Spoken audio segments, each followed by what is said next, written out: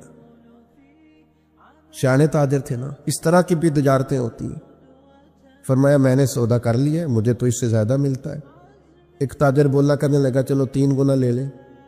آپ نے فرمایا یار میں نے تمہیں بتایا تو ہے، میرا سودا ہو گیا، مجھے زیادہ ملا ہے. ایک نے کہا 4، ایک نے کہا 5. بالآخر کہنے لگے اس سے زیادہ تو کوئی دے ہی نہیں سکتا، ہم بھی جانتے ہیں سارے مکے کو، سارے مدینہ طیبہ کو، اتنا بڑا تاجر ہی کوئی نہیں. آپ کو کتنا مل رہا ہے؟ فرمایا 700 گنا. وہ کہنے لگے جی یہ سوال ہی نہیں پیدا ہوتا، آپ بندے تو بڑے سچے ہیں، پتہ نہیں آپ کیا کہہ رہے ہیں. اٹھ کے چلے گئے. مال آ گیا. حضرت عثمان غنی رضی اللہ تعالیٰ عنہ نے مدینہ شریف میں اعلان کرایا جس جس غریب کے پاس غلہ کوئی نہیں آ کے لے جائے. وہ تاجر پھر آئے کہ جناب سمجھ نہیں آئی، آپ تو کہتے تھے میں نے سودا کر لیا ہے. عثمان غنی فرمانے لگے دنیا دار ہو نا وہیں اڑے ہوئے ہو، میں نے واقعی سودا کیا ہے، پر کیا اپنے رب کے ساتھ ہے. میرا مالک 700 گنا اجر دے گا، وعدہ ہے اس کا. اس کے بھوکے بندوں کو، غربا کو، مساکین کو، یتیموں اسیروں کو کھلاؤں گا تو 700 گنا. ساری تجارتیں بندوں سے نہیں ہوتی، کچھ تجارتیں رب سے بھی ہوتی. کچھ سودے ایسے ہیں جو اللہ کے ساتھ ہوتے، جو رسول کائنات کے ساتھ ہوتے. لہذا ہم نے سودا کر لیا، تجارت ہو گئی. یہ بڑی قیمتی تجارت ہے. وہ تاجر کہنے لگے عثمان اللہ تمہارے ایمان میں اور مضبوطی پیدا فرمائے. کیا جب لوگ ریٹ بڑھا کے چیزیں بیچ سکتے ہیں آپ نے فری کر دی، فی سبیل اللہ کر دی. دوستو کچھ تجارتیں ایسی ہیں جو اللہ کے ساتھ بھی کرو، کچھ سودے ایسے ہیں جو قیامت کے لیے بھی بچا کے رکھو. کچھ چیزوں کا نفع آپ یقین کریں جہاں جس کا جو بھی تعلق ہے صرف دنیا کے لیے، صرف دنیا داری سیدھی کرتے ہیں. مرشد کے ایک میں نے بات کرنی ہے، اور وہ میرے دوست بڑے مجھ سے پیار کرتے ہیں اور میں بھی بڑا ہی پیار کرتا ہوں. مسجد میں بیٹھا ہوں اور باوضو ہوں اور دیانتداری سے کہہ رہا ہوں مجھے اپنے سنگیوں سے بڑا ہی پیار ہے. لوگ کہتے ہیں پیر جھوٹے ہیں، جعلی ہیں. میرا کہنا یہ ہے کہ مرید بھی بڑے جعلی ہیں. وہ پیر صاحب سے آ کے کہتے ہیں میری دنیا داری نہیں چل رہی، کوئی دعا کر دے. دنیا داری سے پیر کا کیا تعلق؟ یہ تو نے جا کے مشورہ کسی تاجر سے کر لینا تھا پیسے کیسے کمایا جاتا ہے. جعلی مریدی کرتے ہو جس سے صرف اللہ رسول کے لیے رشتہ رکھنا چاہیے تھا، اس سے دنیا داری کا رشتہ رکھتے ہو. اس سے وہ والا تعلق بناتے ہو جس سے تھوڑی دنیا چمکے، لوگوں کو پتہ چلے میرا تعلق ہے، میرا رابطہ ہے. حضرت سلطان باؤ رحمت اللہ نے رو کے کہنے لگے. کسی نے کہا تھا حضور بڑے مرید ہیں آپ کے، تو حضرت سلطان باؤ رو پڑے. فرمانے لگے رب دا طالب کوئی نہیں ملیا، اے جو ملے طالب زردہ ہوں. یہ دنیا کے طالب ملے، دنیا کے. یہ یہاں بھی آتے ہیں نماز پڑھوں تو رزق میں برکت ہو جائے، نماز پڑھوں تو کاروبار چل جائے، اللہ اللہ کروں تو میرا فلانا کام ہو جائے، کوئی وظیفہ بتا دے مشکلیں حل ہو جائے. او یار وہ بھی تو وظیفہ پوچھنا جس سے اللہ راضی ہو جائے، وہ بھی تو وظیفہ پوچھنا جس سے حضور کی محبت نصیب. رب دا طالب کوئی نہ ملیا، جو ملیا طالب زرتا ہوں.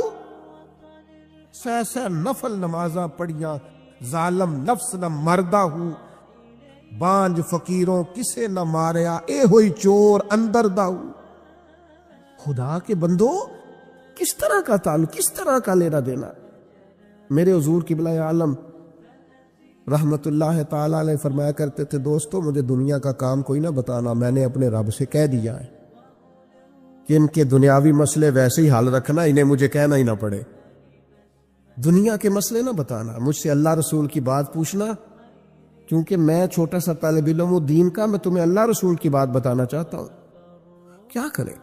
یہ والی تجارت کرو اللہ کے ساتھ، یہ والا رشتہ بناؤ۔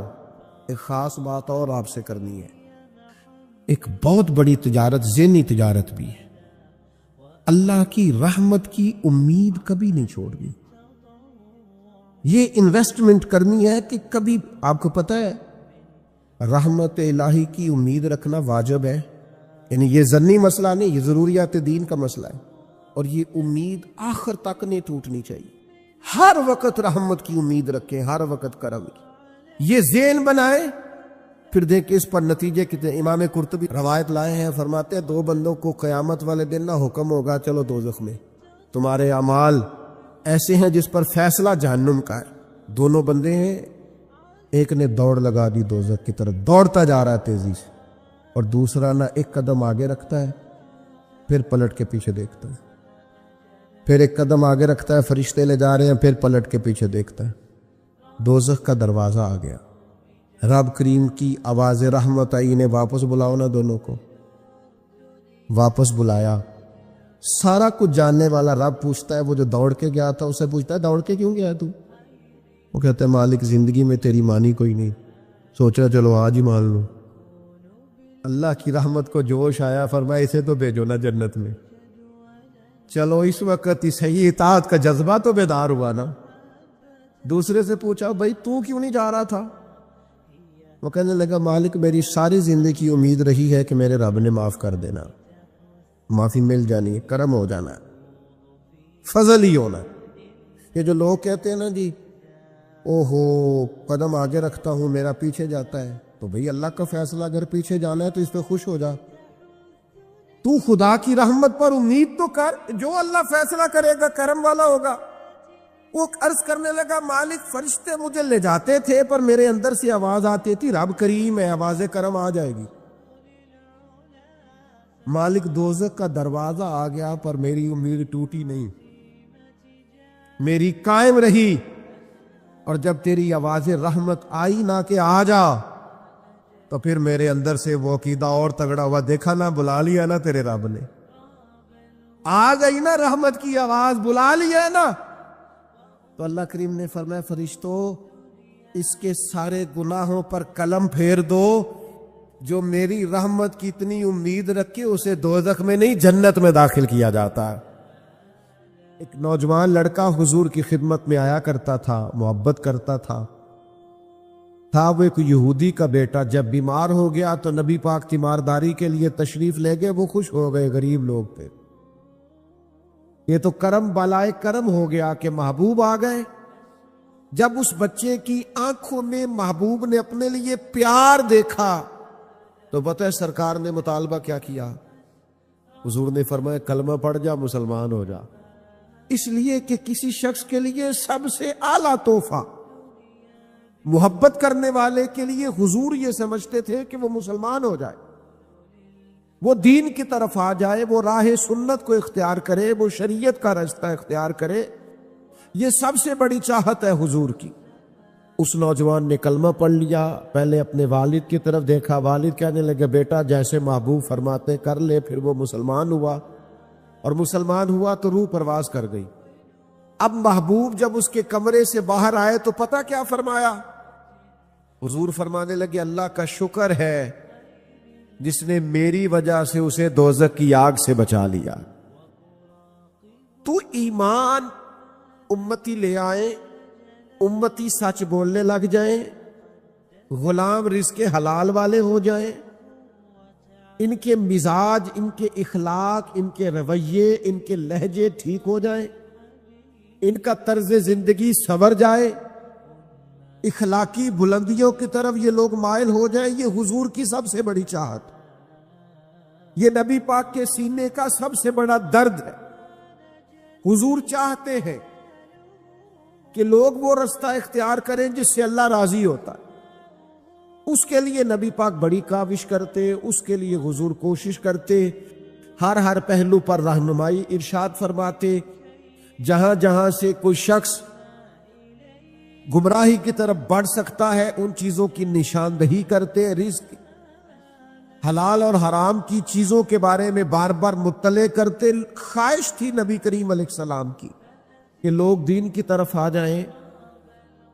جب کوئی بڑی تکلیف دیتا، احد میں بڑی تکلیف دی لوگوں نے، اور طائف میں بڑی تکلیف دی، اور صحابہ نے مطالبہ کیا کہ یا رسول اللہ آپ دعا کریں یہ تباہ ہو جائیں، تو اس موقع پر بھی نبی پاک نے دعا یہ کی کہ یا اللہ انہیں ہدایت عطا فرما دے۔ انہیں پتہ ہی نہیں ہے یہ کیا کر رہے ہیں، یہ جانتے نہیں ہیں اپنا نفع اور نقصان، جس طرح کسی بچے کے بارے میں انسان سوچتا ہے اسے خبر نہیں ہے، اسے شعور نہیں ہے، اس طرح نبی پاک صلی اللہ علیہ وسلم اپنی امت کے لیے سوچتے، اور درد اپنے سینے میں۔ حضرت ابو ہریرہ رضی اللہ تعالیٰ عنہ ایک دن حاضر بارگاہ ہوئے اور بڑے پریشان تھے۔ عرض کی یا رسول اللہ، اللہ نے فضل کیا ہے اور میں مسلمان ہو گیا ہوں، لیکن میری والدہ مسلمان نہیں ہے، حضور میں بڑا پریشان ہوں، نظر کرم کر دے۔ تو محبوب نے ہاتھ اٹھائے، کہا اے اللہ ان کی والدہ کو ہدایت عطا فرما۔ حضرت ابو ہریرہ فرماتے ہیں میں دوڑا گھر کی طرف، نبی پاک علیہ السلام نے دعا کر دی اب کرم ہو جائے گا۔ فرماتے ہیں میں گھر کی طرف دوڑا، جا کے دروازے پہ دستک دی، اندر سے دروازہ بند تھا۔ میری والدہ کہنے لگی ذرا صبر کر، میں غسل کر رہی ہوں۔ فرماتے اماں غسل کر کے باہر آئی، اور جیسے ہی میرا آمنا سامنا ہوا میری ماں نے کلمہ پڑھنا شروع کر دیا۔ تو میرے عزیز، اخلاقیات کا سنور جانا، رویوں کا درست ہو جانا، لب و لہجے کے اندر حسن کا آ جانا، اخلاق کا نکھر جانا، یہ حضور چاہتے ہیں، نبی پاک کا مطالبہ ہے۔ تو یاد رکھیے گا جیسے جیسے امتی ہدایت کا رستہ اختیار کرتے، جیسے جیسے اخلاق کا رستہ اختیار کرتے، جیسے جیسے تقوی کا رستہ اختیار کرتے ہیں، ویسے ویسے نبی پاک راضی ہوتے، ویسے ویسے حضور علیہ السلام خوش ہوتے۔ دوسرا جو حضور کے سینہ نور میں بہت زیادہ درد تھا نا، وہ یہ تھا کہ میری امت پر احکامات آسان ہو۔ حضور نہیں چاہتے کہ امت پر سختی ہو، آزمائش ہو، آسان احکامات۔ حضرت سیدہ عائشہ صدیقہ رضی اللہ تعالی عنہ بیان فرماتی ہیں کہ اگر نبی پاک علیہ السلام کو اللہ کی طرف سے اختیار دیا جاتا نا کہ امت کے لیے یہ قبول کر لے یا یہ قبول کر لے، تو حضور وہ چیز قبول کیا کرتے تھے جو امت کے لیے آسان ہو۔ دیکھیں نا، چند دن حضور نے نماز تراویح پڑھائی اور پھر چھوڑ دی، فرمایا مستقل پڑھاتا رہا تو کہیں تم پر فرض نہ ہو جائے۔ اب وہ سنت شہری ہے، لیکن نبی پاک علیہ الصلوۃ والسلام نے اس لیے چھوڑ دی کہ کہیں ایک شخص نے پوچھا، سرکار نے فرمایا حج فرض ہے، اس نے پوچھا ہر سال فرض ہے، کریم خاموش ہو گئے، پھر پوچھا ہر سال فرض ہے، حضور خاموش ہو گئے۔ جب اس نے تیسری بار پوچھا تو فرمایا جو میں کہوں کر لیا کرو، اگر میرے منہ سے نکل جاتا ہر سال فرض ہے تو ہر سال فرض ہو جاتا، تمہیں تکلیف ہوتی۔ نبی کریم چاہتے ہیں آسان شریعت، آسان، لوگ مشکل میں نہ آئیں۔ حضور علیہ الصلوۃ والسلام آسانی چاہتے ہیں۔ حضور علیہ السلام نا وصلی روزے رکھا کرتے تھے، یعنی آج روزہ رکھا، کل پھر رکھ لیا، پرسوں پھر رکھ لیا۔ تو کوئی صحابہ نے بھی چاہا ہم بھی وصلی روزے رکھیں، مسلسل روزے رکھیں، تو بیمار ہو گئے، تکلیف ہو گئی، تو اللہ کے حبیب علیہ الصلوۃ والسلام کو پتہ چلا کہ انہوں نے بھی اسی طرح روزے رکھے ہیں، تو حضور فرمانے لگے ایکم مثلی، تم میں سے میری طرح کا کون ہے؟ میں تو اپنے رب کے پاس رات گزارتا ہوں، کھلا بھی دیتا ہے پلا بھی دیتا ہے، تم ایک دن روزہ رکھا کرو اور ایک دن چھوڑا کرو۔ پابندی لگائی، جب کچھ صحابہ نے عرض کیا تھا کہ ہم ہر روز رات کو نفل پڑھیں گے، ساری رات ہر روز نفلی روزے رکھیں گے، تو نبی کریم نے فرمایا نا بھائی، میں تم سب سے زیادہ اللہ کو جانتا ہوں، اور میں تم سب سے بڑھ کر رب سے ڈرتا ہوں۔ میں تو روزہ بھی رکھتا ہوں، افطار بھی کرتا ہوں، میں تو عبادت بھی کرتا ہوں، اور کچھ وقت رات کا آرام بھی کرتا ہوں۔ اللہ کے حبیب صلی اللہ تعالی علیہ وسلم آسان شریعت۔ بعض لوگوں کو ناراض نہ ہوئیے گا، ان کو نیکی کا بخار بھی چڑھ جاتا ہے معاذ اللہ۔ وہ ذرا سی باتوں پہ ناپتے تولتے پھرتے ہیں، اس نے یہ کیوں نہیں کیا، اس نے یہ کیوں نہیں کیا، یہ بیٹھا کیوں نہیں ڈھب سے، کھڑا کیوں نہیں ہوا ڈھب سے، یہ دیکھیں یہ فلاں کام اس نے۔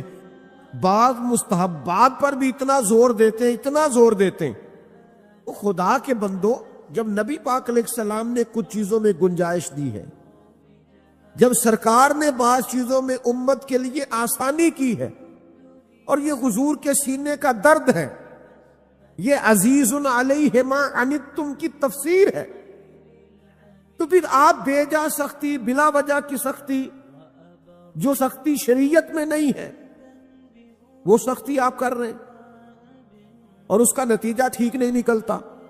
بعض لوگ اتنا مشکل دین بیان کرتے ہیں، اتنا مشکل کہ وہ لوگ سمجھتے ہیں کہ یہ تو میرے بس کی بات ہی نہیں۔ یعنی میں نے بعض لوگوں کو دیکھا ہے کہ وہ ولی کی شان بھی اس طرح بیان کرتے ہیں کہ بس جی یہ ولی کر سکتا ہے، اس کے علاوہ کوئی نہیں کر سکتا، تو لوگ سمجھتے ہیں بھئی یہ تو بڑا مشکل کام ہے، کوئی داتا صاحب ہوگا تو یہ کام کرے گا، وہ خواجہ معین الدین ہی ہوں گے تو یہ کام کریں گے۔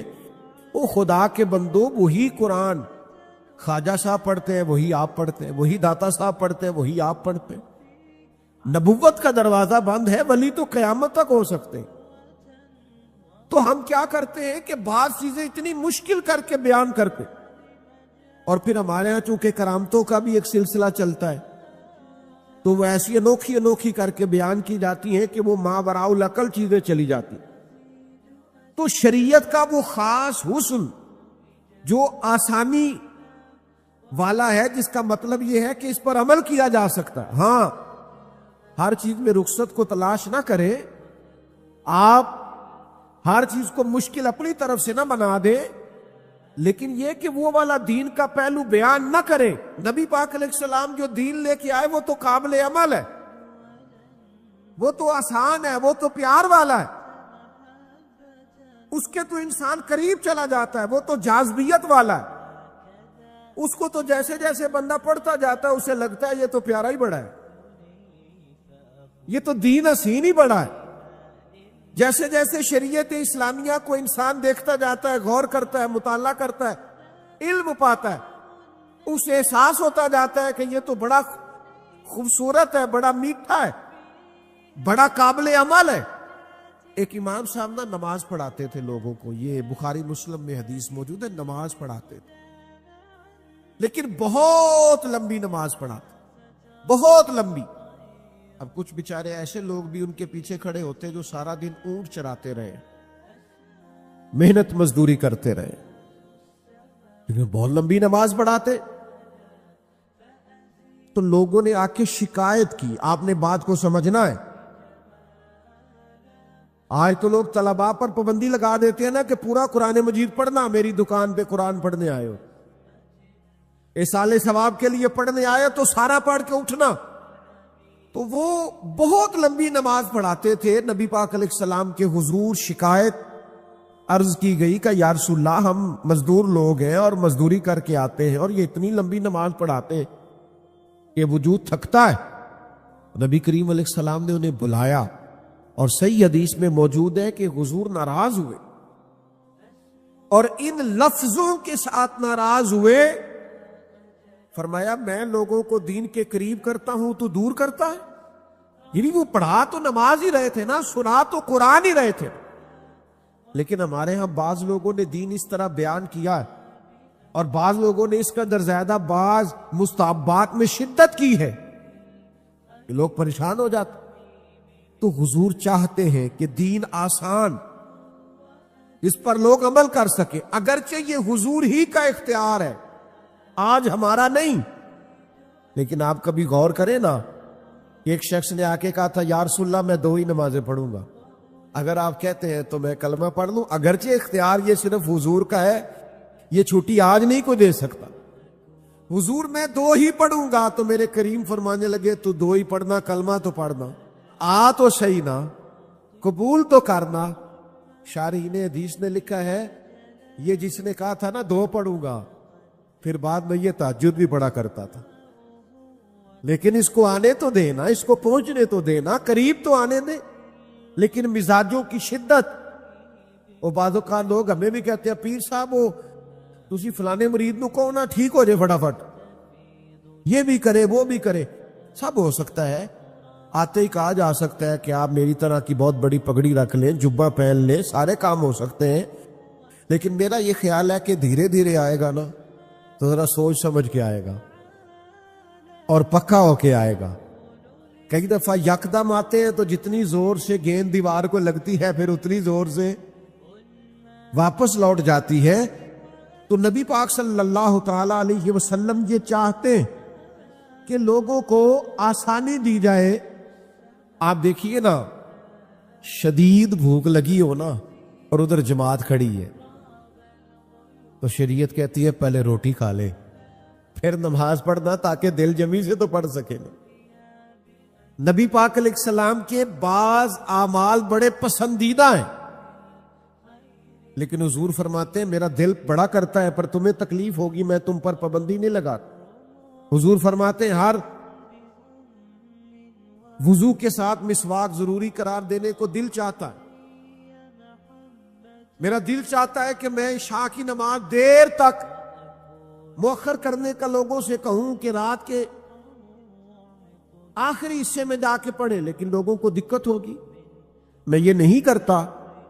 تو جب نبی پاک علیہ السلام آسان دین دیتے ہیں تو ہمیں بھی چاہیے اپنی نئی نوجوان نسل کو دین کی تعبیر اس طرح کی بتائیں کہ ان کا عمل کرنے کو دل کرے، قریب آنے کو دل کرے. آپ شریعت اسلامیہ کا کوئی ایسا زاویہ بیان نہ کریں جس سے لوگ سمجھے کہ نہیں یہ تو 1400 سال پہلے معاذ اللہ شاید عمل ہو سکتا تھا اور آج عمل نہیں ہو سکتا. تیسرا پہلو، نبی کریم صلی اللہ تعالی علیہ وآلہ وسلم کے سینے میں نا لوگوں کا غم، دنیاوی غم بھی ہے، ایمان اور ہدایت کا غم بھی حضور نے پالا ہے. شریعت آسان ہو یہ بھی نبی پاک کا غم ہے سینے کا، اور یہ بھی حضور کا غم ہے کہ لوگوں کے دنیاوی مسائل بھی ٹھیک ہو.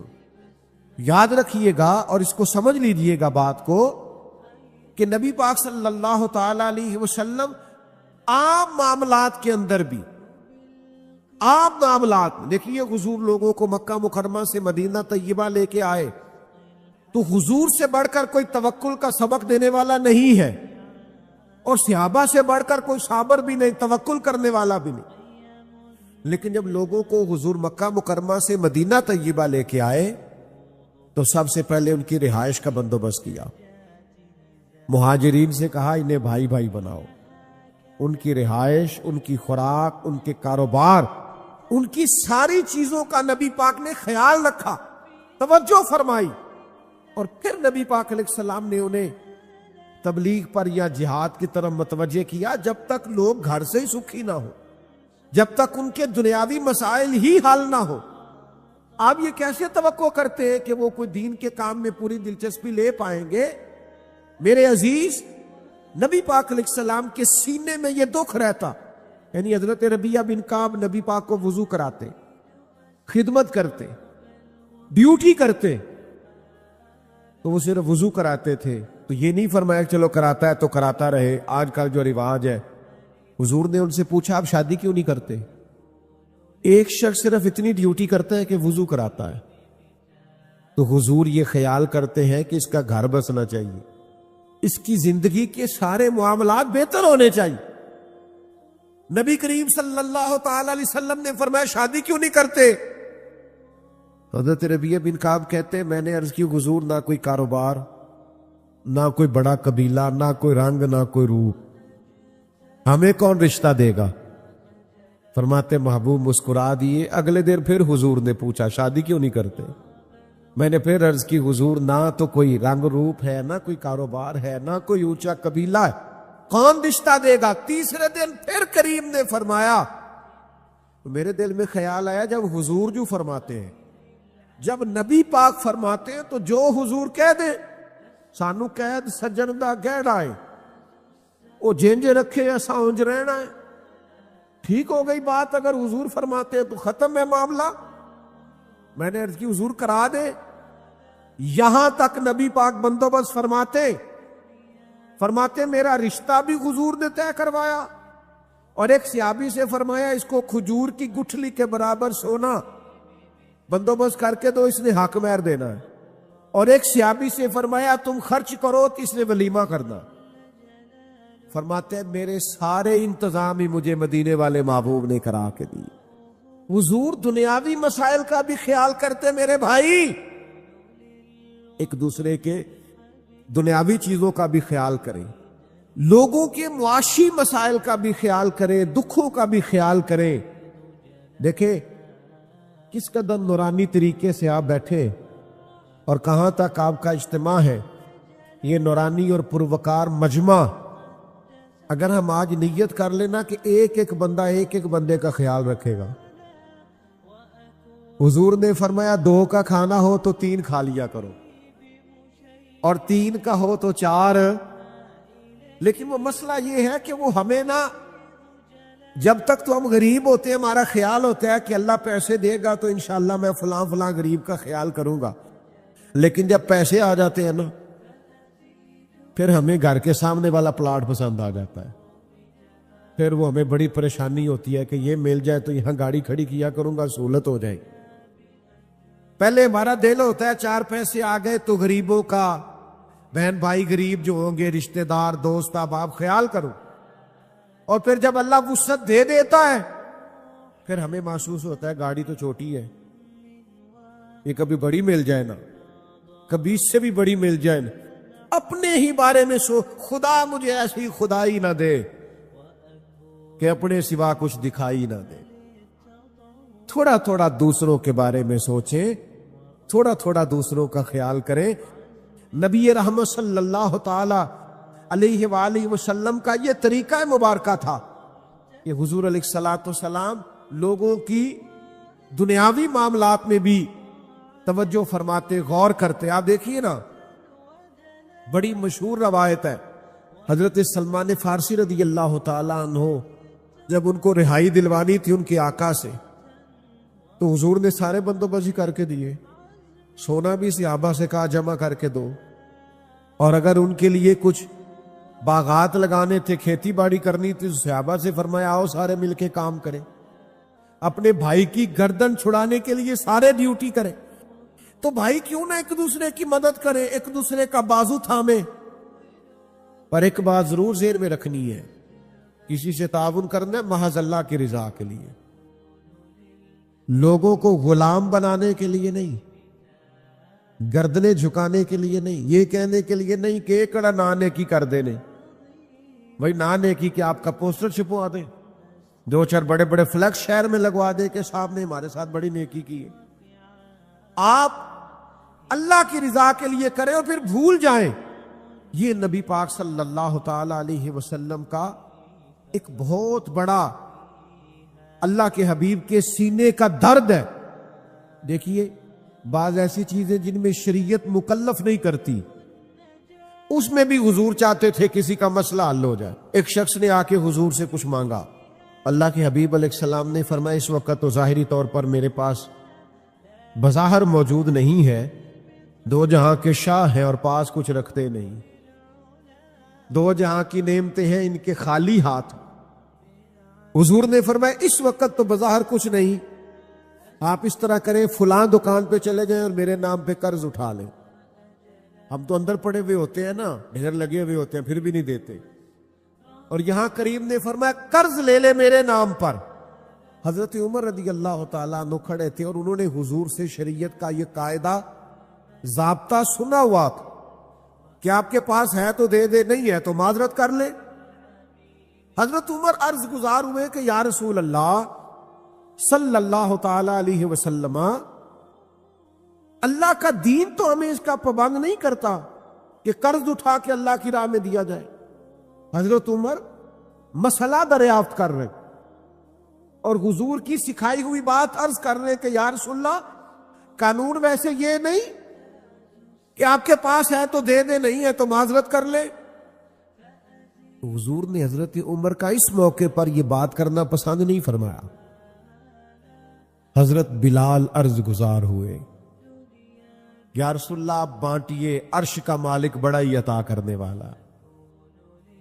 حضور خوش ہو گئے، چہرہ مبارک اور زیادہ جگمگا اٹھا۔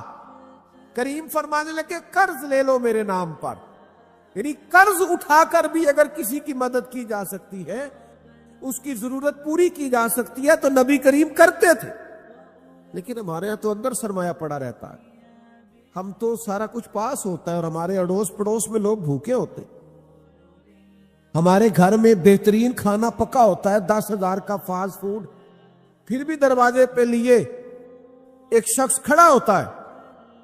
لیکن اسی گھر کے کونے کے اندر کچھ ایسے لوگ بھی ہوتے ہیں جنہوں نے شام اچار سے کھائی ہوتی ہے، لیکن ہمیں وہ نظر ہی نہیں آتے، دکھائی نہیں دیتے، توجہ ہی نہیں کرتے، ذہن ہی نہیں بنتا۔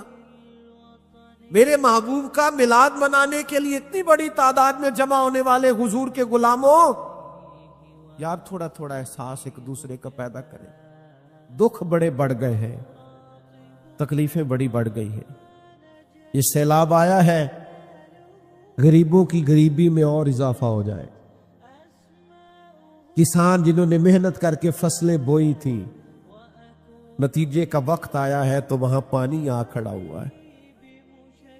جن کا سارا گزارا جانوروں پہ ہوتا تھا، ان کے جانور بہہ گئے، انہوں نے اپنی آنکھوں سے بہتے ہوئے دیکھے، اور کچے میرے مکان کی دیوار کیا گری، لوگوں نے میرے صحن میں رستے بنا لیے۔ حالات اور ہو گئے، آزمائش بڑھ گئی، دکھ بڑھ گئے، تکلیفیں بڑھ گئی۔ تھوڑی دیر خبریں چلیں گی، تھوڑی دیر تبصرے ہوں گے، تھوڑی دیر غور کیا جائے گا کہ آخر پانی کیوں آیا، پھر اس پر بھی ٹی ویوں پہ ڈبیٹ ہوگی کہ آئندہ کیسے روکا جائے۔ لیکن وہ جو بچے لے کے سڑک پہ آ گئے، ان کو کل کو وہ سارا کچھ خود سے کرنا ہے۔ ان کی آزمائش بڑھ گئی، انہوں نے بڑی مشکل سے کچھ گھروندے کھڑے کیے تھے، لیکن وہ بہہ گئے تنکوں کی طرح۔ تھوڑا تھوڑا دکھ بانٹنا شروع کرے، تھوڑا تھوڑا خیال رکھنا شروع کرے، تھوڑا تھوڑا ایک دوسرے کا احساس کرنا شروع کرے، تھوڑا تھوڑا درد بانٹنا شروع کرے، اندر سرمایہ رکھ کے، اندر چیزوں کو رکھ کے۔ کس طرح ہماری طبیعت یہ چاہتی ہے، ہم نے ساری زندگی لوگوں کو راضی کرنے میں گزار دی، ساری زندگی بڑھاپا آ گیا بچوں کو پالتے، اور بچوں نے آخری عمر میں کہہ دیا ابا اگر کوئی ڈھب کا کام کر لیتے تو آج ہمارے دن بھی پھر نہ جاتے۔ ساری زندگی گزار دی بہن بھائیوں کو راضی کرنے میں، ساری زندگی گزار دی ذمہ داریاں اٹھانے میں، ان کو 99 دفعہ دیا، ایک دفعہ نہیں دیا تو انہوں نے کہہ دیا تو نے تو کبھی دیا ہی نہیں، تو تھا ہی نہیں۔ ساری زندگی محلے داروں، علاقے والوں کو راضی کرنے میں گزار دی۔ اور میں نے ایسے لوگ بھی دیکھے دین کے لیے وقت گزارا، لیکن جب بڑھاپے میں دانت کام نہ کرتے تھے تو وقت کے مفتیوں کو بھی مسجدوں کی کمیٹیوں نے کہہ دیا اب آپ کی سمجھ نہیں آتی، ہم نے خطیب کو یور رکھنا ہے، نہ دیکھو دنیا کی طرف، دنیا رلا دیتی ہے، نہ راضی کرو بندوں کو، بندے تھکا دیتے، نہ پیچھے بھاگو ہر وقت دنیا داروں کے، یہ انسان کو کمزور کر دیتے ہیں۔ وہ تو کریم ہی بڑا ہے، 2 آنسو زمین پر بعد میں گرتے ہیں، بندے کے گناہ سارے پہلے معاف فرما دیتا ہے۔ اللہ کی مدد کا حصول، اپنے مالک کی مدد کی طرف بڑھنا، آپ کو بدر کی جنگ بھی یہی درس دے گی، آپ کو احد کا میدان بھی یہی سبق دے گا، فتح مکہ بھی یہی سبق دے گا۔ میرے دوستو، جب رب مدد فرمائے، جب اللہ مددگار بنے، دوستوں سے ایک بات اکثر کرتا ہوں، میں کہتا ہوں کہ جتنے درد سے آپ امیر کو اپنی کہانی سناتے ہیں نا، اور جس طرح آپ کے آنسو بات کرنے سے پہلے گر جاتے ہیں کہ غریب ہیں، بچیاں ہیں، کاروبار نہیں، او میرے سنگیو، اس سے آدھے آنسو اپنے رب کی بارگاہ میں بکھیرو، اس کے حضور عرض گزار ہو جاؤ، اس سے طلب کرو۔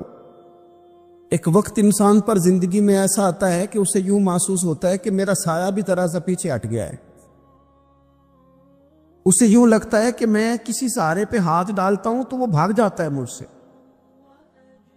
لیکن مالک کی بارگاہ ایسی عظیم بارگاہ ہے، رب رسول کے آستانے اتنے بڑے ہیں کہ آپ جب وہاں کشکول طلب دراز کرتے ہیں تو جھولی پھیلانے میں دیر لگتی ہے، ان کو بھرنے میں تو کوئی دیر نہیں لگتی۔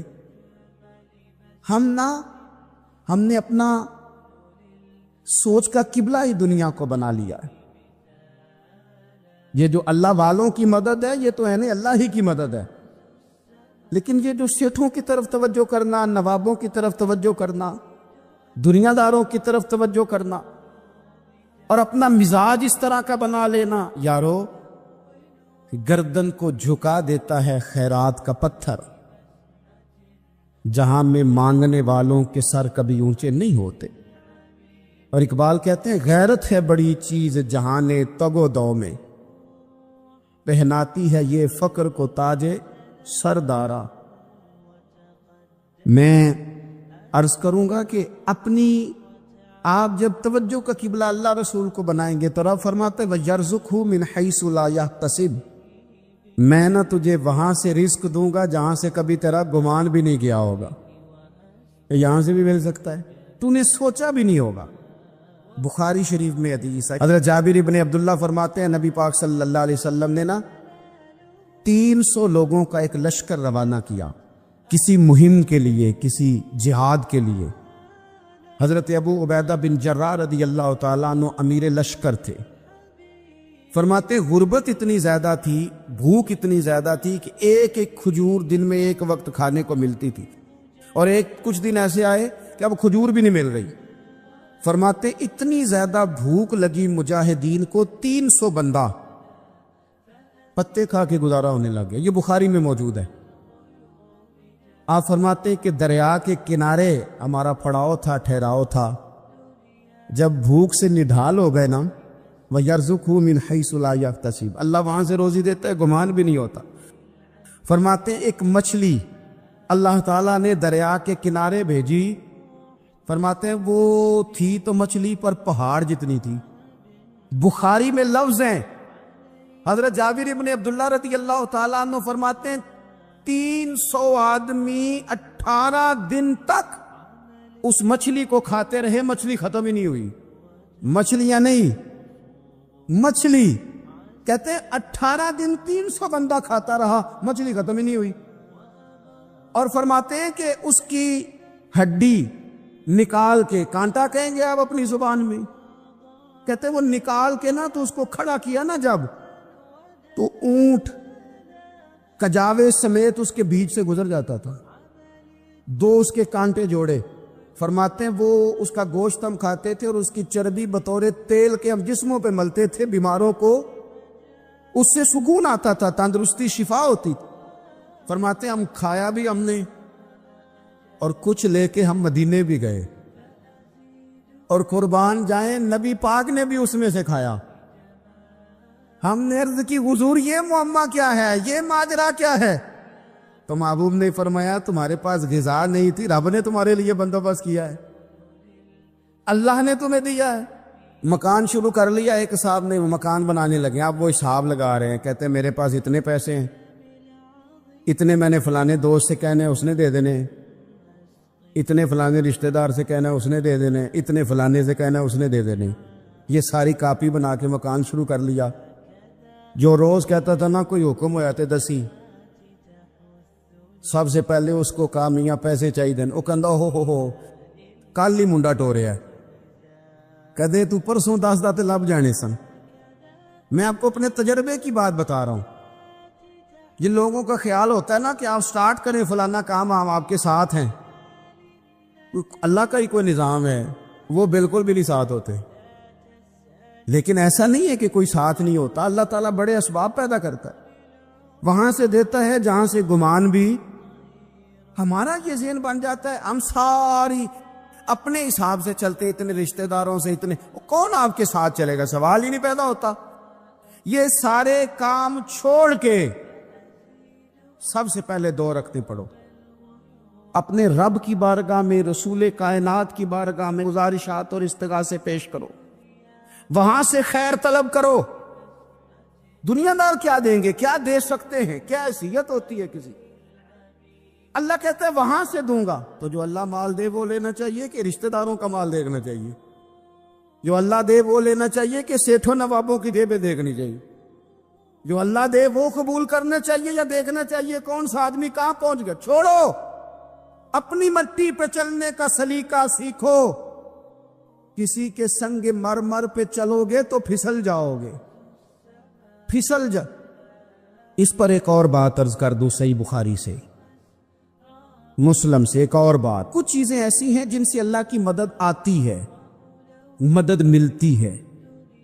ایک چیز ان میں سے ایسی ہے جس سے بہت مدد نازل ہوتی، وہ ہے کہ جب رب آپ کو دے نا تو پھر آپ بھی اس کے رستے میں دیں، پھر مدد آتی ہے، پھر اور آتا ہے۔ بخاری مسلم میں حدیث ہے، یہ زیادہ ہی توجہ طلب امر ہے، اس پر آپ غور کریں گے۔ حضرت ابو ہریرہ فرماتے ہیں کہ نبی پاک علیہ السلام نے فرمایا ایک شخص نے بادلوں کے اندر سے آواز سنی کہ فلاں آدمی کا کھیت اور باغ خشک ہو گیا ہے، وہاں برسو اور اس کے کھیت کو سیراب کرو۔ وہ بڑا حیران ہوا کہ بادل سے آواز آ رہی۔ پھر اس نے دیکھا کہ ایک پہاڑی پر بارش ہوئی، وہ بادل وہاں برسا، پھر نالیوں سے ہوتا ہوا پانی ایک طرف چلا۔ تو جس نے آواز سنی تھی، حضور بیان کر رہے ہیں، وہ بھی پیچھے پیچھے چلا کہ پانی کدھر جا رہا ہے۔ اس نے جا کے دیکھا کہ ایک مقام پہ ایک باغ کو وہ پانی لگ رہا ہے اور ایک آدمی وہ پانی لگا رہا ہے۔ اس نے اس سے پوچھا تیرا نام کیا ہے؟ اس نے کہا کیوں؟ کہنے لگا بتا نا۔ اس نے نام بتایا تو کہنے لگا یہی تو وہ نام ہے جو میں نے بادلوں کے اندر سے سنا ہے کہ فلاں کے کھیت کو پانی دے دو۔ اس نے کہا یار تو کیا عمل کرتا ہے کہ اسپیشل تیرے لیے بارش برسے؟ یہ بخاری پڑھ رہا ہوں، سیاستہ سے حدیث عرض کر رہا ہوں۔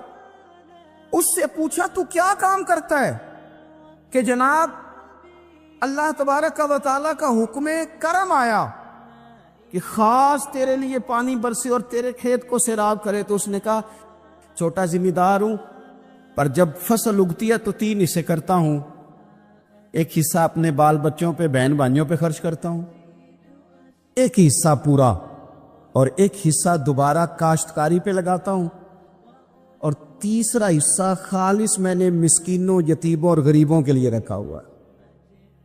وہ جو تیسرا حصہ، اللہ کرے آپ سمجھے، وہ رب کے بندوں پہ تیسرا حصہ خرچ کرتا ہے نا، تو کریم مالک نے فرمایا جہاں سے غریب کا حصہ جاتا ہے وہ کھیت خشک نہیں رہنا چاہیے، وہ جہاں سے مسکین روٹی کھاتے ہیں وہ خشک نہ رہے، جہاں سے یتیموں کو کچھ آتا ہے کہیں اس کی فصل رہ نہ جائے۔ میں اور آپ بھی اگر اپنے مال میں مسکینوں، یتیموں، غریبوں کے حصے رکھ لیں گے تو فصلیں خشک نہیں رہیں گی، ان کے اندر تازگی آئے گی، نور آئے گا، کرم آئے گا، خاص کر خدا کی رحمت برسے گی۔